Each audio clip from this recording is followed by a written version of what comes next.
किसी गांव में एक साधु रहा करता था। वह जब भी नाचता था तभी बारिश होती थी। इसलिए जब भी गांव के लोगों को बारिश की जरूरत होती वह साधु के पास जाते और उनसे अनुरोध करते कि वह नाचे, और जब वह नाचने लगते तो बारिश जरूर होती। कुछ दिनों बाद 5 लड़के शहर से घूमने आए। जब उन्हें यह बात पता चली कि किसी साधु के नाचने से बारिश होती है तो उन्हें यकीन नहीं हुआ। शहरी पढ़ाई लिखाई के घमंड में उन्होंने गांव वालों को चुनौती दे दी कि अगर हम नाचेंगे तो भी बारिश होगी, और अगर हमारे नाचने से बारिश नहीं हुई तो साधु के नाचने से भी बारिश नहीं होगी।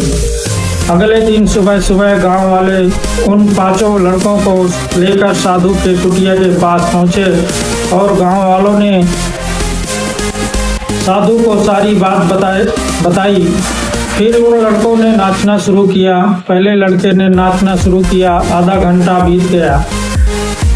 पहला लड़का थक कर बैठ गया पर बादल नहीं दिखे। कुछ देर बाद दूसरे लड़के ने नाचना शुरू किया और 1 घंटा बीतते गए। वह भी थक कर बैठ गया। बाकी तीनों और 4 लड़कों ने वैसा ही किया पर बारिश नहीं हुई। अब साधु की बारी थी। उसने नाचना शुरू किया। 1 घंटा बीत गया पर बारिश ही नहीं हुई। साधु फिर भी नहीं रुका। वह नाचता ही रहा। नाचते नाचते 2 घंटे बीत गए, 4 घंटे बीत गए, बारिश ही नहीं हुई। पर साधु तो रुकने का नाम ही नहीं ले रहा था। धीरे धीरे शाम ढलने लगी कि तभी बादलों की गड़गड़ाहट सुनाई दी और थोड़ी देर बाद जोरों से बारिश होने लगी। यह देखकर 5 लड़के दंग रह गए और वे तुरंत साधु से क्षमा मांगी। फिर 5 लड़कों ने साधु से पूछा, बाबा ऐसा क्यों कि हमारे नाचने से बारिश नहीं हुई और आपके नाचने से बारिश हो गई? साधु ने उत्तर दिया, जब मैं नाचता हूँ तो 2 बातों का ध्यान रखता हूँ।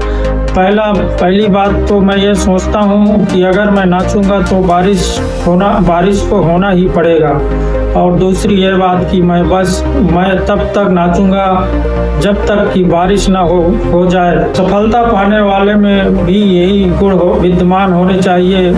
वो जिस काम को भी करते हैं उसमें उसे सफल होने का पूरा भरोसा होना चाहिए। वह तब तक उस काम को करते हैं जब तक कि उसमें सफल ना हो जाए। इसलिए अगर हमें सफलता हासिल करनी है तो इस साधु की तरह ही अपने लक्ष्य को प्राप्त करना होगा।